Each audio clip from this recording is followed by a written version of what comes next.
Telegram SMS not sending. Hey everybody, welcome back to our channel. In this video we're going to learn how we can solve if Telegram is not sending us SMS codes, so make sure to watch the video till the end.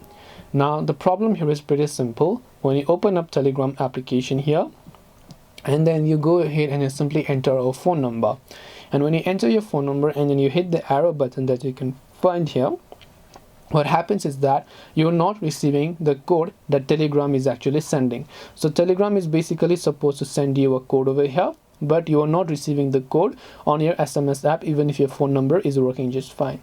Now most of the times why this happens is Telegram will send the code to the existing logged in devices. So if your account is still logged in on your another device or on your laptop computer, Telegram will first send the code within the Telegram app on those devices if you are still logged in.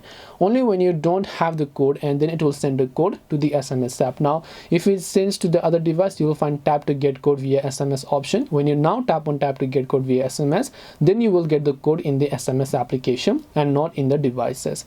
Now if you're not still receiving the code, do not try from the same page over and over again, and install and reinstall Telegram, and try after a couple of minutes, and also make sure that you're receiving messages from your friends, and then just make sure your messages app is also working just fine. So hope this video helped you. If you have any questions, feel free to leave them down. Thank you for watching and see you soon in the next video.